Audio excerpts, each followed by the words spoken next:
So first, I'd like to welcome everyone. Hello, and thank you for taking time and joining us this weekend for our webinar entitled How I Achieved the American Dream. My name is Malene Delphin. I'm the Recruitment Director for GlobalCare Services, and I will be moderating today's webinar. So for today, we will be hearing from two distinguished and seasoned Filipino nurses who will be sharing their journey as young RNs and from the Philippines and how they were able to achieve their dream of not only working but thriving here in the US. So we hope that with this webinar and from their stories that it will resonate with you all, our nurses who are here with us today, as you start your own journey towards your American dream. So once again, thank you for attending and joining us.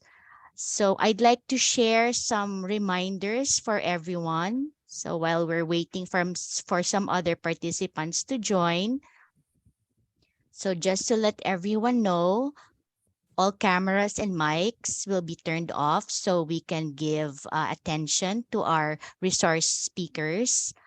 We will have a question and answer portion after our speakers are done presenting. So we have a chat box below where you can write your questions for them, and we will allot time at the end to try to answer all the questions that you may have. And you can submit those questions anytime during the webinar. Okay, so I see there's like a lot of people who have joined. So without further ado, let us start the seminar proper by introducing our first speaker. Our first speaker is a graduate of St. Paul College in Manila. Her name is Terrie Garingo, and Terrie finished in the top 10 when she took the Philippine Nursing Board exam in the Philippines. An experienced nurse and manager caring for newborns and babies in the Neonatal ICU is Terrie's field of expertise. So without further ado, everyone, I'd like to welcome Ms. Terrie Garingo.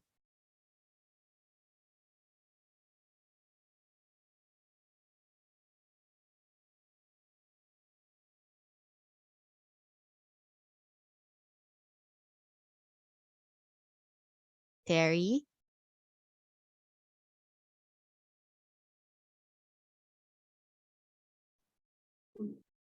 Can you hear me? Yes, we can Oh, hear better. you. Okay. There. Okay. Hello, everyone.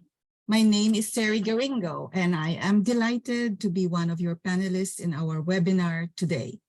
I will be sharing with you my journey here in the United States, beginning in the early stages of my employment application. The goal of my presentation is to share with you my experiences and hope that those may serve as an inspiration and motivation to you. It is also my intent to provide you some guidance and insight of an RN working in America. There is a saying that the more you know, the better you are prepared. Coming to America, I have a secret to share with you. It was not really a dream of mine to come to this country. However, my inspiration was my sister-in-law. She was my classmate back in the Philippines, and she and I sat side by side for those 5 years that we were finishing our BSN degree. 2 years after graduation, I learned that she was leaving for the US to work in Texas in a hospital as a nurse. I was very intrigued of how it is to work in America. So between my curiosity and my interest, I signed up for a hospital placement to the US in an agency back in the Philippines. I was advised to take my CGFNS. Of course, I had no money then to pay for my CGFNS fee. So my aunt from Vancouver was the one who did the payment. I took the exam and passed. So the agency then started processing my paper. About 3 to 4 months, my H1 visa came through. At that time, that's all we were given, an H1 visa. So we were told that we would be leaving for the US, the 12 of us to be boarding the same flight to New York. And that happened. Somebody from the recruitment agency, a representative, picked us up from the airport, brought us to a studio apartment in downtown Manhattan.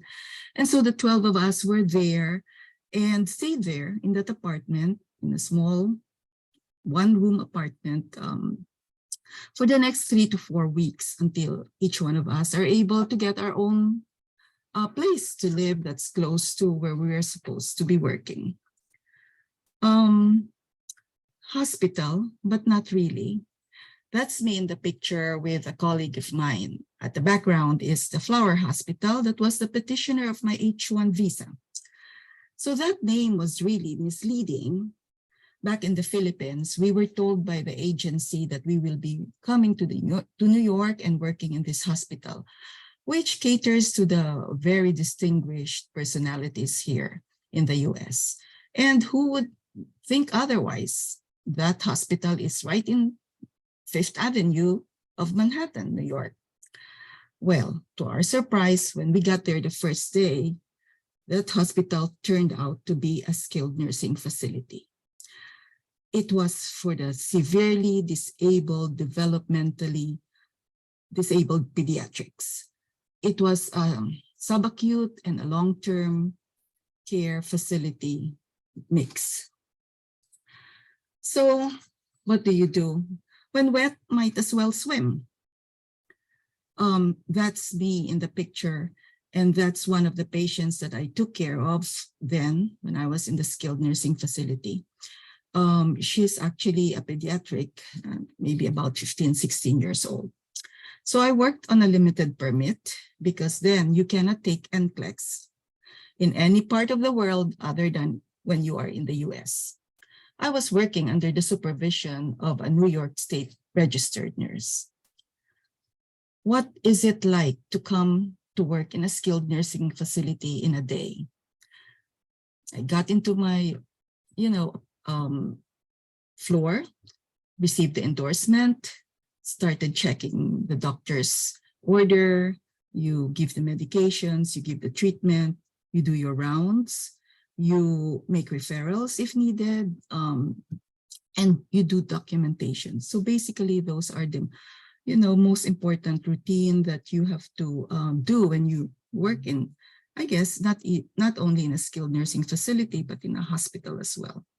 I work hard and become oriented to the facility. I learned to work in collaboration with other members of the health team. I gradually understood and assimilated the culture of the country. I was crying a lot then because I had a husband and a 2-year-old daughter that was left in the Philippines. At that time, on an H1 visa, it was next to impossible to bring your family with you. So I studied my NCLEX and I passed. Now, it's very important then to pass your NCLEX because if you don't, you have only 2 months to look for another job or get sent back to the Philippines. A colleague of mine didn't pass. She had to become a nursing aide so she could be able to get the exam again. And, eventually she did pass. But NCLEX passing is very important. I stayed a total of 6 years in that skilled nursing facility. On my 3rd year in that facility, my husband and daughter were able to join me as a tourist on a tourist visa. And my husband, so for them to stay longer in this country, in the US, I had to apply for an H4 visa or a dependent visa for them. My daughter was able to go to school, but my husband couldn't work, being a dependent, of course. So he went back to school here in the US and did advanced studies, which I would say served him well when he was able to work. So on that 3rd year too, while I was there in that skilled nursing facility, my employer petitioned for my immigrant status. And it took another 3 years for my green card, my resident immigrant status to come through for myself and for my family. It was not because I had a contract with the skilled nursing facility that I stayed there for 6 years. Back then, when you are being petitioned by your employer, you have to stay because otherwise your petition will no longer be good if you leave them. So it was imperative that you stay with them until you get your green card. It's time to spread my wings. So after getting my green card, I was ready to venture into a hospital. That is me again working in a tertiary hospital in that picture. And I was working in a neonatal ICU. I had no experience in a neonatal ICU when I decided to move to a hospital and apply. But I was lucky I got hired, maybe because I had this experience all along locally in a skilled nursing facility. So they felt like it was easy for them to train me, which, you know, they did for 3 months. And 20 years later, I was still working in the neonatal ICU. Altogether, I stayed 26 years in that hospital, and I had worked in 2 more departments, labor and delivery, postpartum, and reproductive endocrinology. So in both of those departments, I didn't have any experience at all. But again, I was trained, and I think I learned a lot and did well. The realization of my nursing career. Again, that's me in the picture smiling right after graduation, happy to be a nurse. I worked 32 years here in the US, and I had plenty of challenges along the way. But I am still that smiling nurse in that picture because I had so many reasons to smile about. I learned a lot throughout my career in this country. I did my share of doing overtime, working per diems, and agency nursing. Why? Because I want to fast track my goals. I want to buy a home. I want to save money for my daughter's college education. Now, what are my takeaways in this journey of mine? Number one is my nursing career gave me confidence in my everyday life. I was able to co-provide for my family. I was able to financially help my relatives back in the Philippines. My life was enriched by this new culture and the diversity of people that I meet every day. I found self-fulfillment as my nursing job was worthily compensated, and at the same time, I am able to serve others. I found financial independence that allowed me to travel and pursue other interests. My nursing career here in the US has given me comfortable and financially secured life, one that I know I will have a hard time achieving had I stayed in the Philippines. So I am grateful for everything. I am thankful. Alex, next slide, please. I'm thankful that I had been enlightened to choose to come to this country to pursue my nursing career. I am grateful now that I see my fellow nurses who would like to come and work in this country, that they're able to choose the areas that they want to practice their nursing career. Everything is transparent coming over from the Philippines to this country, the state where they want to live and work. You know, they can choose. They're given better pay and benefits. And more importantly, they are able to bring their family with them as landed legal US residents, green card holders, and eventually becoming citizens of this country. This American dream is not only limited for the nurse alone, but for the entire family as well. I'm grateful for all the opportunities that this country has provided me and my family.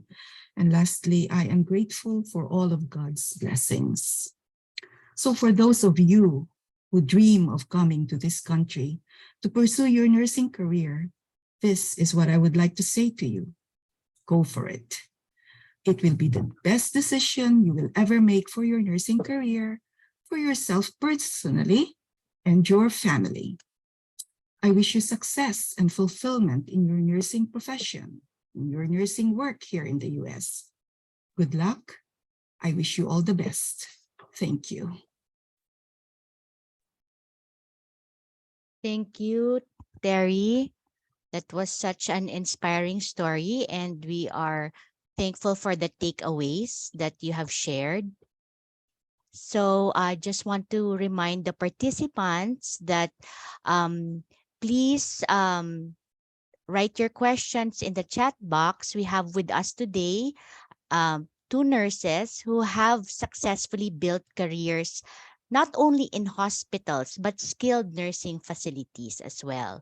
So they have experience in perspective in both those areas. So they are here tonight or this morning, wherever you are, to answer any questions or concerns that you may have working in a skilled nursing facility or in a hospital. So, with that, thank you again, Terrie, and we would like to move on to our next speaker. Our next speaker is the very energetic and friendly president of the New Jersey chapter of the Philippine Nurses Association. Even with his duties as the current administrative director for oncology at the RWJ Barnabas Health System, our speaker still finds time to give back to his alma mater, Central Philippine University, as a lecturer for future nurses.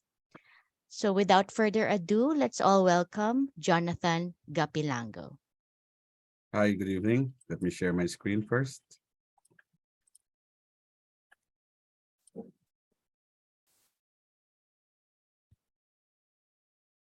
Can you see it okay?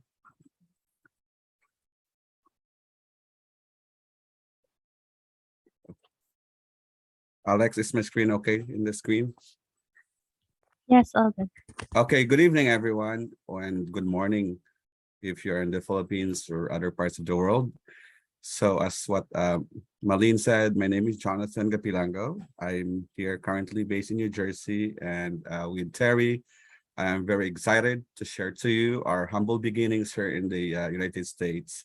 And just to give you a quick background about my life, I um, I was born and raised in the beautiful island of Guimaras.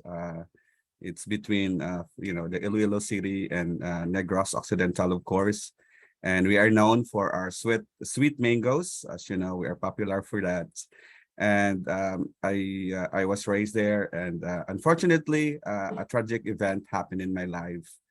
Growing up in the year 1984, both of my parents were hit by lightning, and of course, they didn't make it. They did not survive. I was raised by my grandmother, who taught me the value of education and who taught me to strive hard. And my family, they all supported me with the grace of God that I was able to finish my nursing career.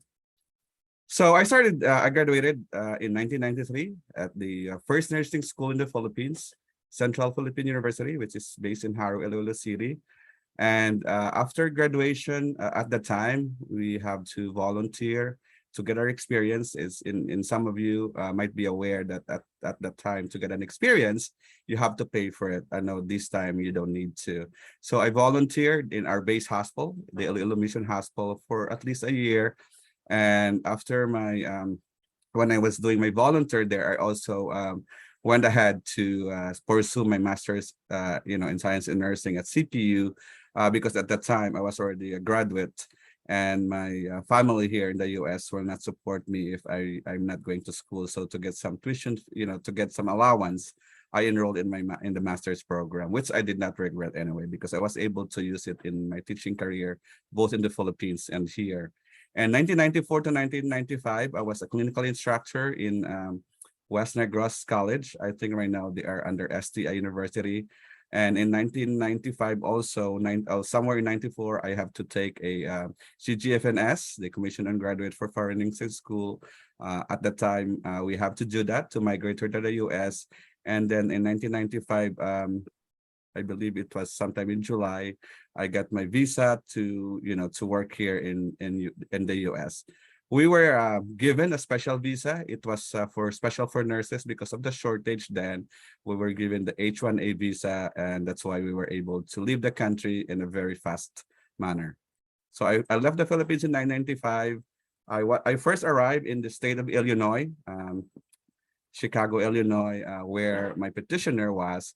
But unfortunately, in the 95, when we would get here, the job openings were not as much as compared nowadays. So we were not able to get a job there. So most of us look for other state that will continue our petition. So that's the reason I landed here in New Jersey, because of a Central Philippine University connection that tried to place us here in New Jersey. So I started my career here as a nursing aide, of course, because I have to wait for my license. I have to apply for reciprocity from the state of Illinois to New Jersey. And it took 6 months before I was able to get that license. So I work as an aide. It was a very humbling experience to be an aide before I became a nurse, because you know what are the routines. You get to know your patients and also work with the fellow CNAs. And, it really helped me when I became a nurse. So after that, after 6 months, I became a registered nurse. I started as a primary nurse in the skilled nursing and subacute floor routine, giving meds with the help of course, of other nurses, with my charge nurse, and working with the CNAs. After a few months, I became a unit manager. I think after 6 months in a 60-bed subacute, is same thing. 60-bed psych floor, I mean, is same thing in the long-term care facility, where I manages the nurses, the aides, the LPNs, and other members of the healthcare team. And in 2001, an opportunity came up for me to move to the hospital. So I worked from 95 to 2001 in long-term care subacute. Then I looked for an opportunity to transfer to an acute hospital in my area, which I was accepted as a primary nurse in the oncology floor. Until now, I'm in oncology. And in 2001, I got promotion to be part of the administrative team. And for community medical center now, I'm part of our system, the larger system, which I'm in charge of all our accreditation and also our performance measures related to oncology. So, but I will never forget, actually, even 2 years ago, I still do a second job in long-term care, because I love working in long-term care. It's a different experience for me. And also, you never know, right? Sometimes you have to have a plan B if things happen, it doesn't work out. So as I said, I learned to love, and my residents. By the way, we call our patients in long-term care residents. The hospital, we call them patients. So and in long-term care skilled nursing facility, you take care of the patients. Some of them are there for long-term, some are there for short-term. They need assistance with care. They need IV antibiotics. They might need some hydration. They might need sometimes some vitamins they need to be there for short term until they are completely, if their infection is clear by the doctor, then they can be discharged. We have trach care patients. We have patients with G tubes. We have patients with wound care. So we all, need to experience that. And of course, we, you get proper training and orientation how to take care of these different procedures. But I know some of you already are familiar doing this if you work in a hospital or in our area where are you located right now. So just to give you an overview, what is long-term care, the skilled nursing facility nursing team. So there are RNs. So as an RNs, our job is to supervise the LVNs, licensed vocational, licensed practical nursing. They are the same. It's just different name wherever, usually here in the East Coast, we call them LPNs. In California, Vegas area, they call them LVNs. And the certified nursing aides or assistants. So we are responsible to develop comprehensive care plans for patients, because as you know, RNs, we have the license. We have to do the initial assessments. So it's a job to develop that, perform medical procedures, as I mentioned, NG tube feedings, enteral tube feedings, giving respiratory therapy or mini-nib treatments. We give medications, POs, IVs, sub-Qs, all of that. And we are also responsible as an RN to pronounce death or expiration when it happens during our shift. The LPN, on the other hand, they are responsible to monitor patients under our supervision. So usually they will get the less complex patients. We base it on acuity. Acuity is the level of care we give to the patients. They take vital signs, they give medications, but they are not allowed to give IV pushes because IV pushes again has the assessment component that only RN can do. Perform basic medical procedures, changing bandages, inserting catheters, IVs in wound care, and assist with activities of daily living as well. The CNAs, they are assist with ADLs. That's their primary job: toileting, bathing, grooming, feeding, and mobility. They check and record vital signs. They will alert both the RN and the LPNs if there are any abnormality, but it's still our RN assessment that's going to be making the decision. Are we calling the doctor? Of course, we will call the doctor for abnormalities, but sometimes we have to make a quick decision if we're going to send the patient out because of the changes on their status. We helps RNs, LPNs with medical procedures. They can do that with us, and then they will also document and report changes in patients' conditions, but it will not take away the assessment part from the nurse. So how are you going to succeed in long-term care environment? I know you have a lot of questions later, but just one thing that I learned here: please be on time. As you know, as Filipinos, we're known to be late to report to job, but we don't want to do that. We don't want to be stereotyped as always, as late. So be on time. It's very, very important because you have to get report. Sometimes if you're not on time, you will not get a full report from the previous shifts. It's very important that you get there at least 20 minutes to 30 minutes before your shift so that you can get a very like a complete report from the previous nurse. Treat everyone with respect. You're going to be working with a lot of diverse patients and diverse coworkers. So diversity and inclusion are very important aspect. Report workplace incidents, abuse, falls. It's very important both in long-term care. It's also in the hospital, but in the long-term care, because of the population that we have, they are very particular with that.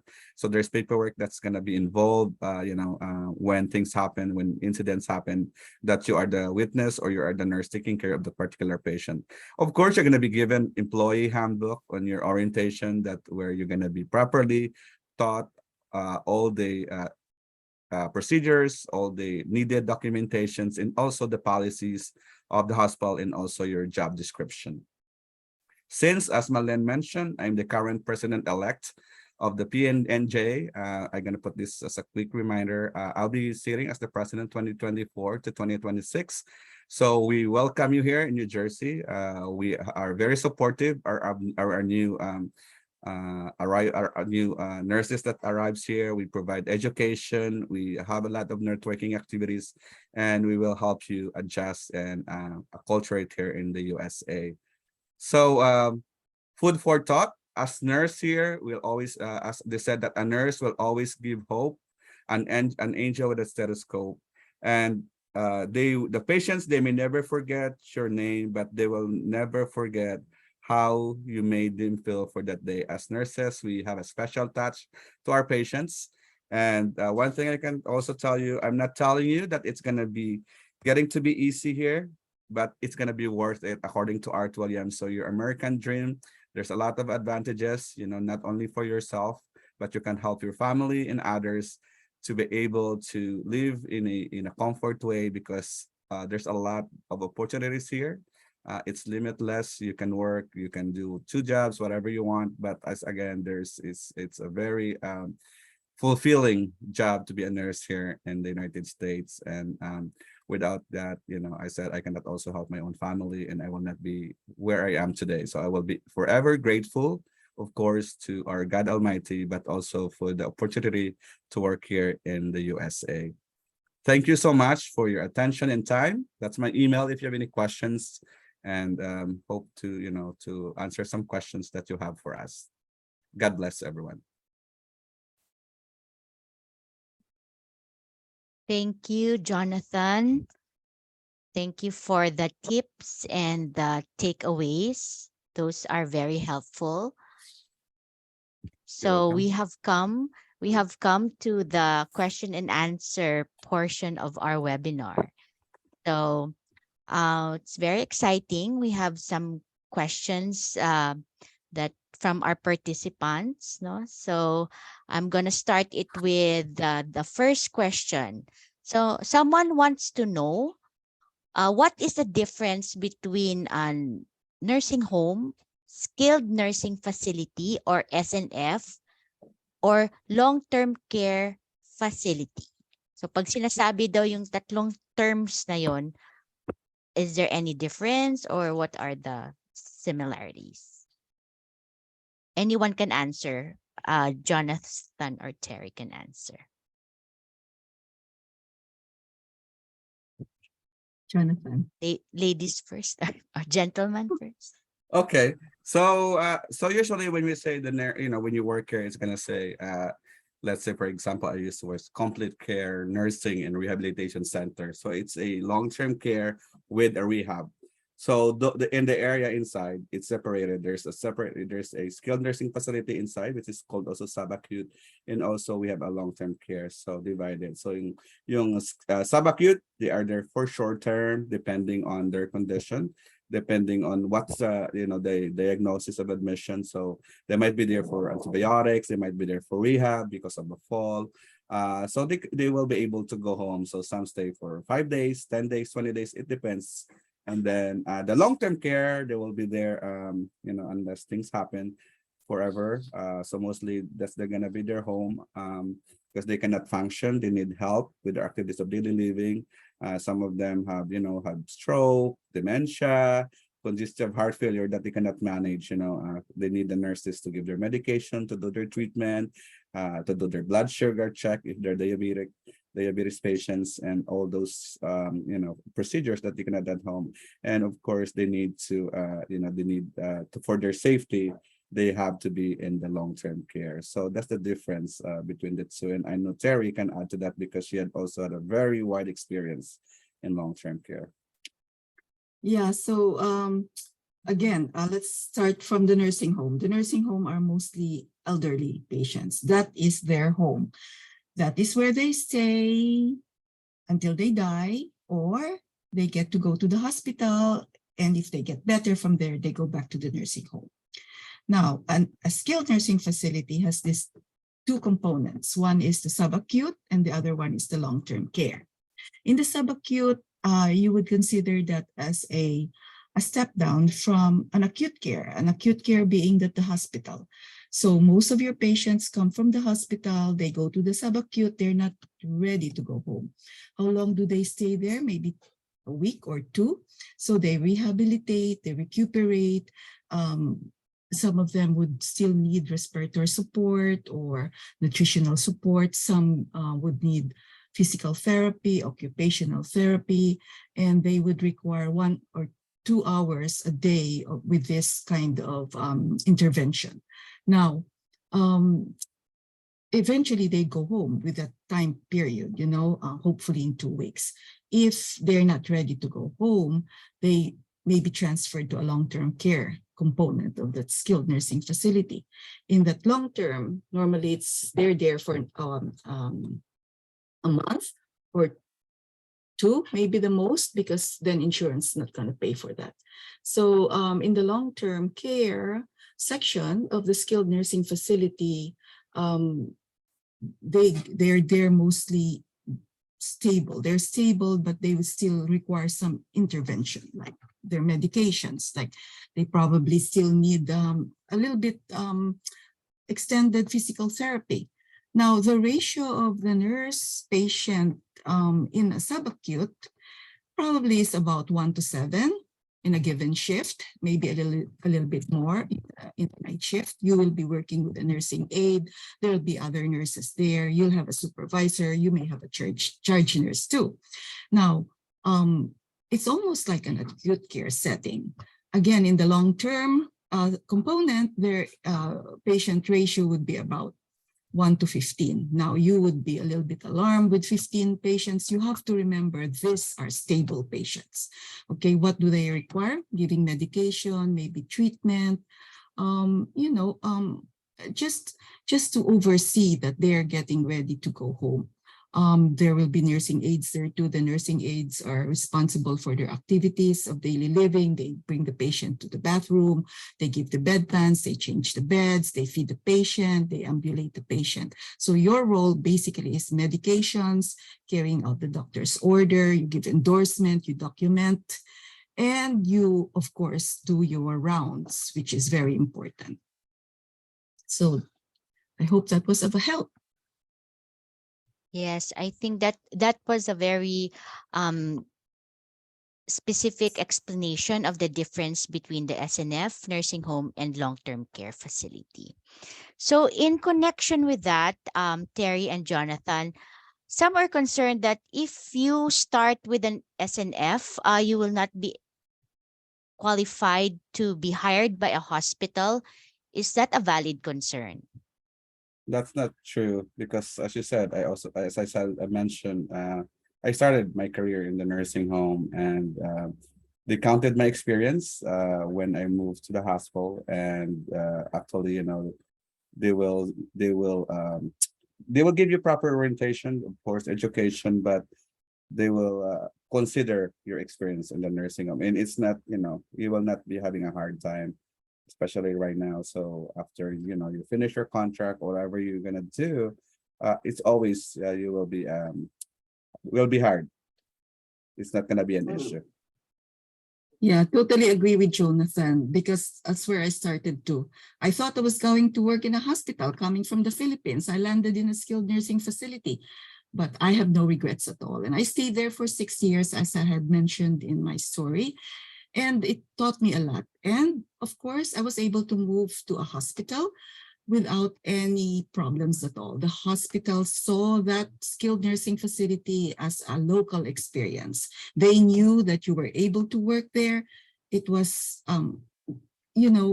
these hospitals know what kind of work these nurses do in a skilled nursing facility. So they always look at that as an added experience for you, and they for that reason feel that you're ready to work in a hospital. I was trained in the hospital in a unit that I don't even know anything about. It was a neonatal ICU. I came from a pediatric. Some of them are big people, even if they're pediatrics. So no, you can always go from a skilled nursing facility to a hospital with no issues at all. That's where you're going to get your experience, come to think of it. Yeah, because just to add on, in long-term care or skilled nursing facility, as nurses, as RNs, we make a lot of decisions. Because the doctors are not there, we have to call the doctor. So when we go to the hospital, you kind of, oh wow, we're just like spoiled. We have the doctor right away. So it really provided us a lot of experiences that made the transition easy. Also, communication made it easy because you practice talking a lot and the telephone to the doctor. So for me, it's a very rewarding experience to start in the skilled nursing facility for a nursing career.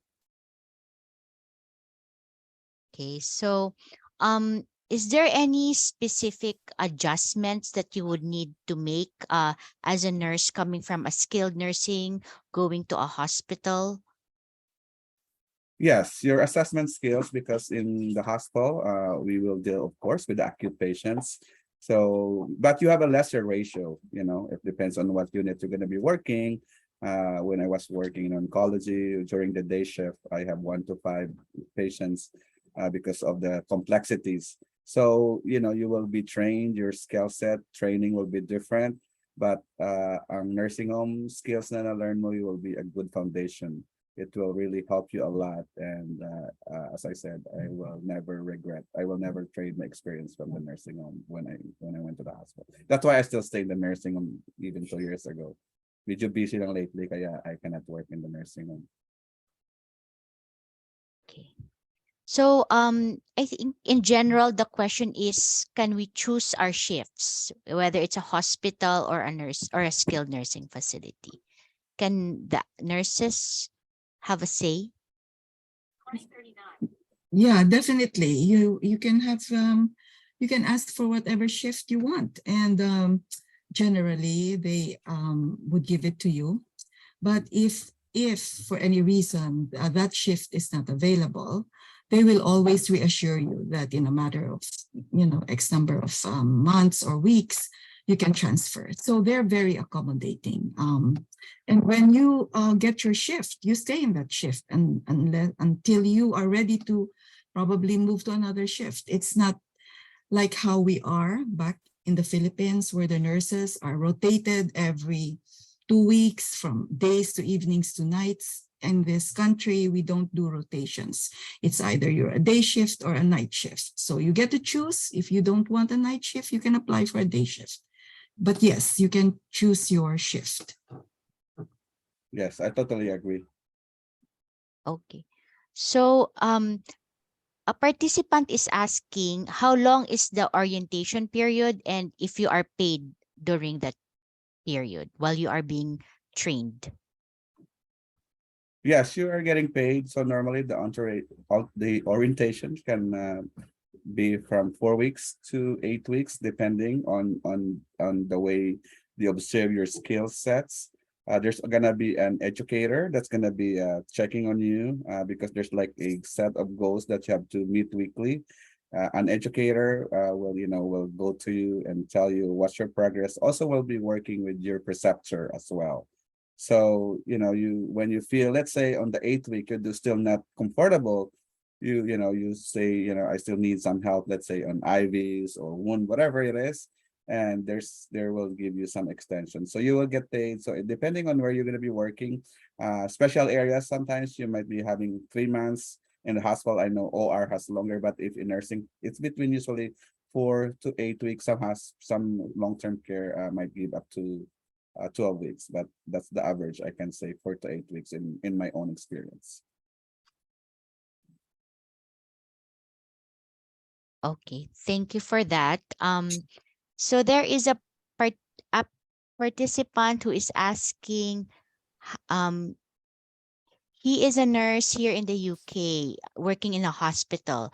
If he applies in GlobalCare, will he be directed to SNF and not a hospital first?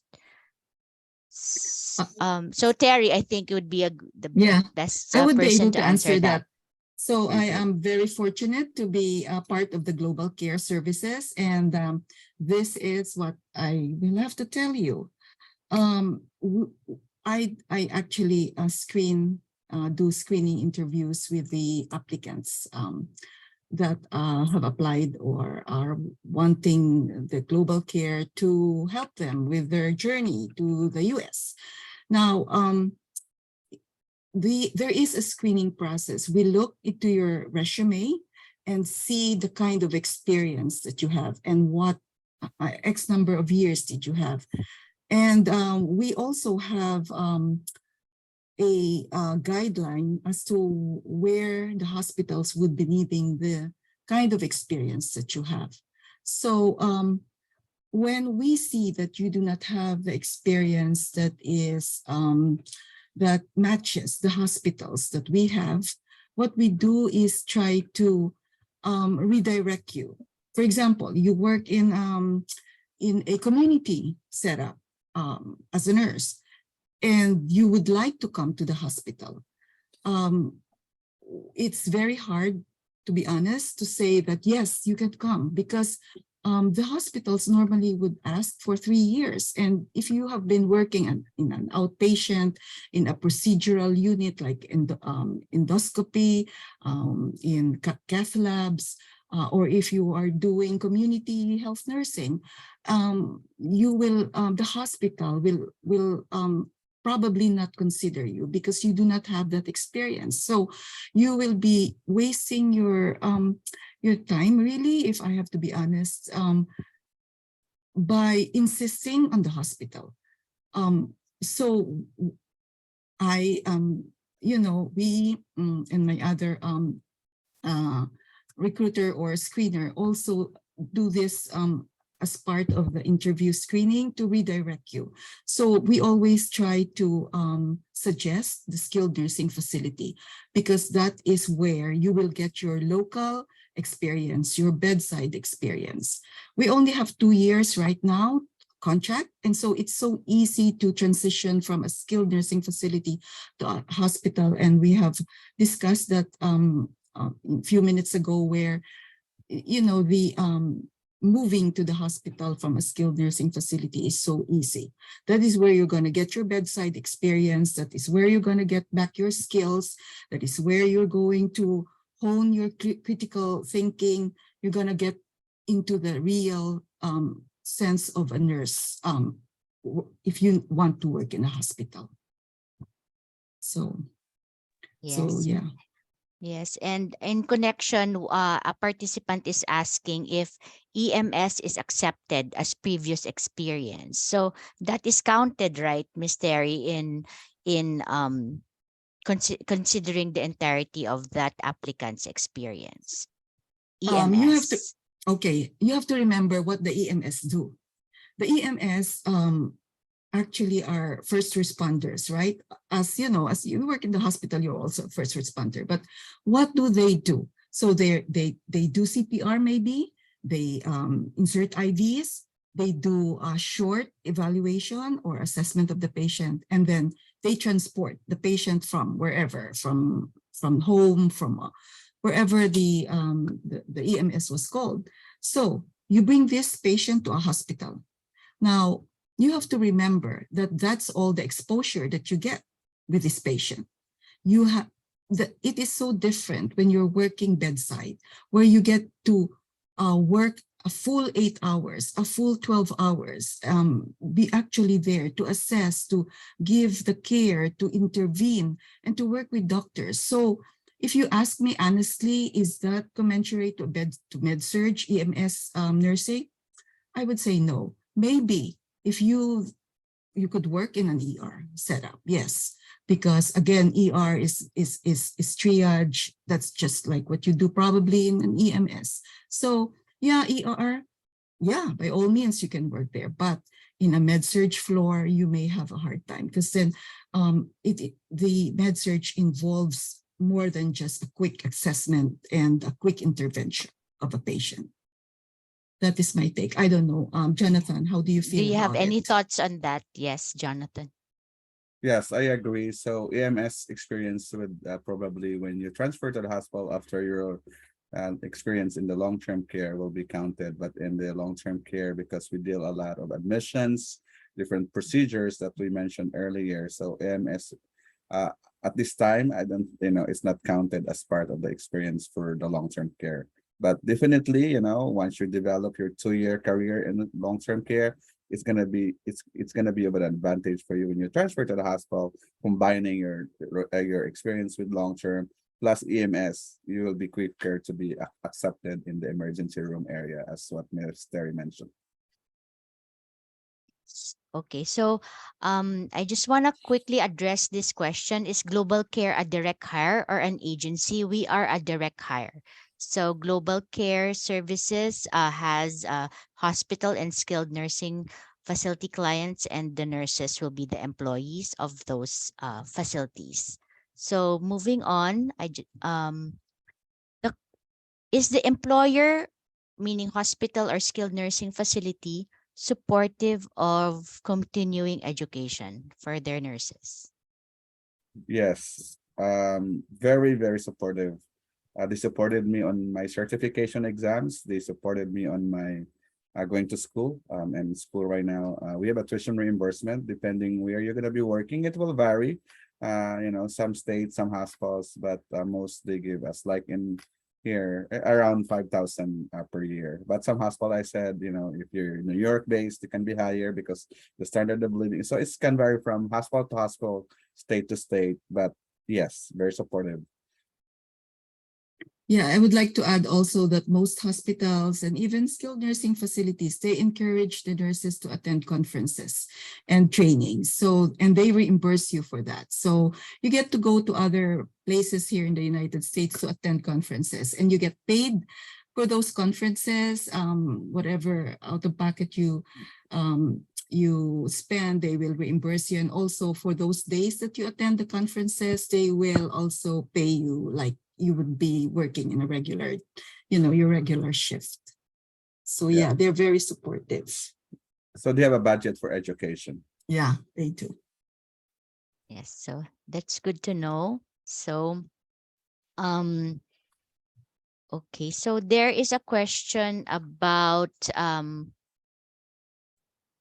you addressed this earlier, the nurse-patient ratio in skilled nursing facility. So there's still an applicant that is asking about that. I think the qualification is that you are not only the nurse, there are LPNs, CNAs, and other auxiliary staff in the skilled nursing facility, Ms. Terry and Jonathan. Okay. Is there any salary increase?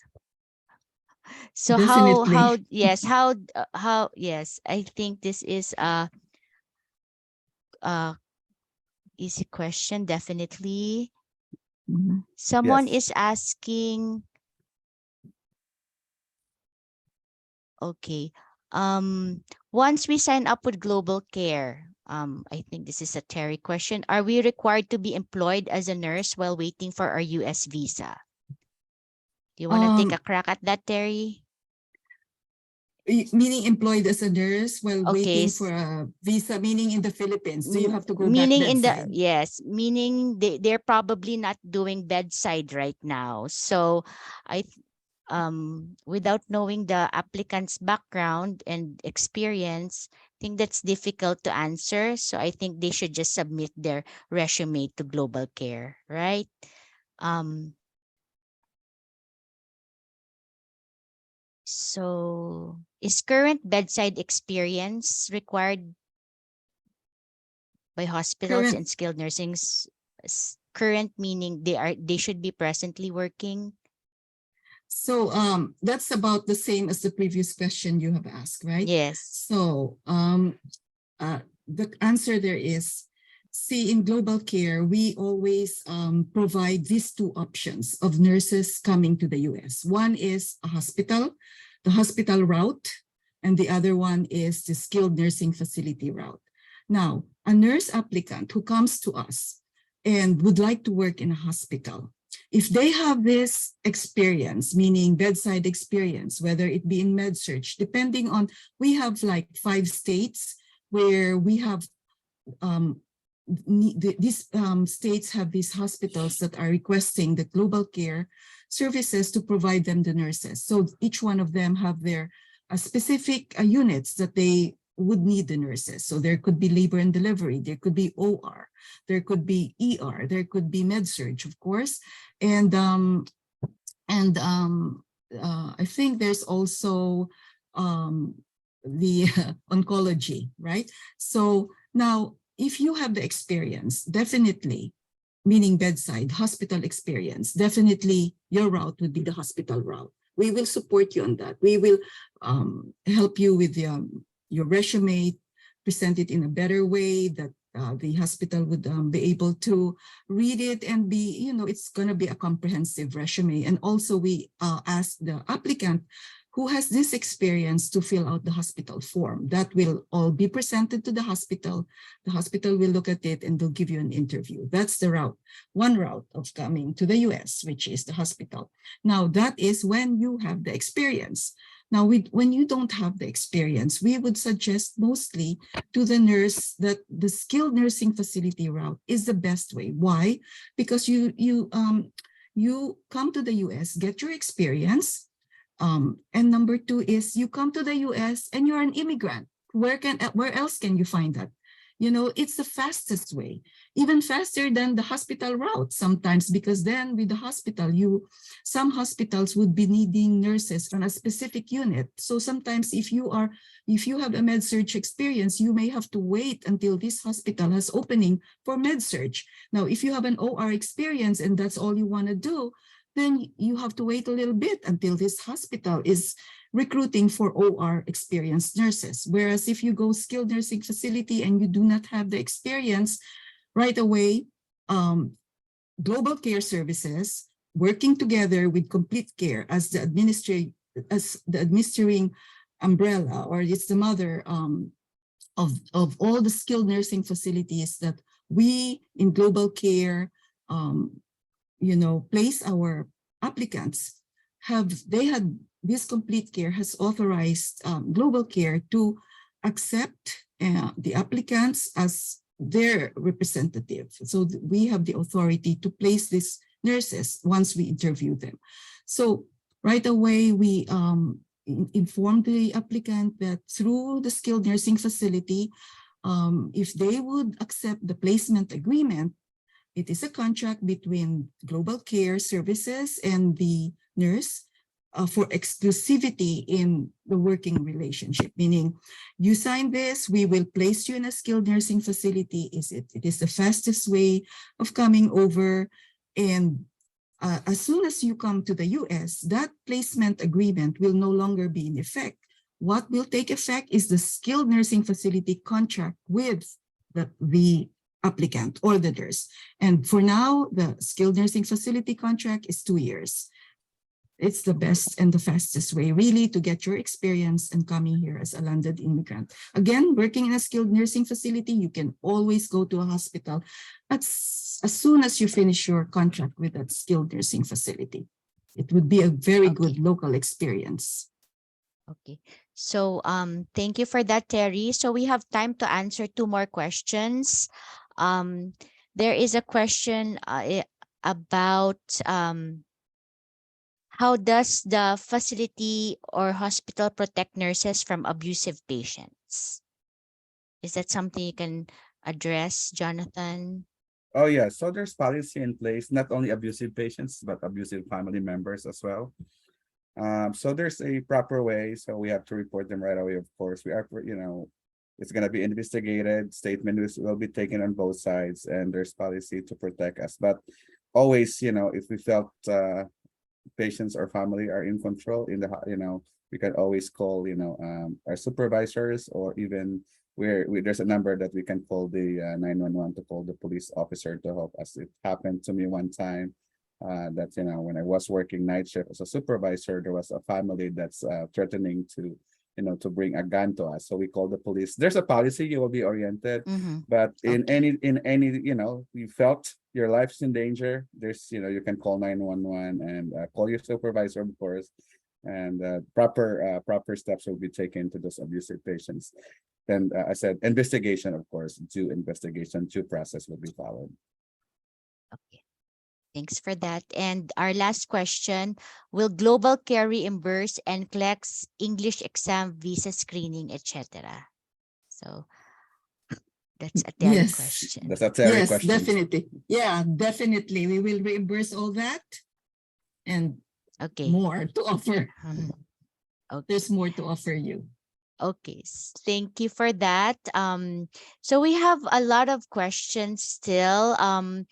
And some of them are very specific to the case.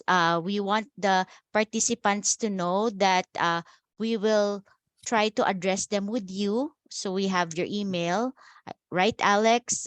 We can address their questions separately. And also you can send us a message via Facebook or via our email, which is recruitment@GlobalCare.cs.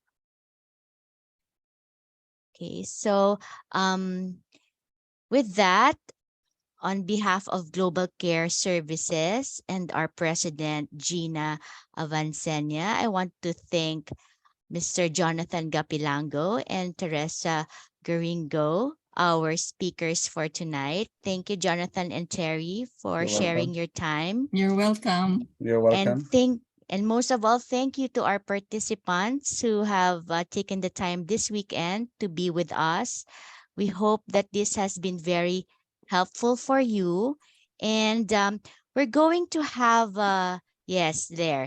Alex is sharing our link to an evaluation. You can put your comments, any more questions that you may have, or topics that you would like us to do for future webinars.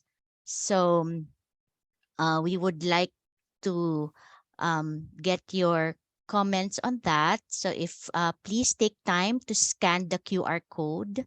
Your feedback is very much valued. So once again, our email is recruitment@globalcarecs.com. So thank you, everyone. Stay safe and goodbye for now.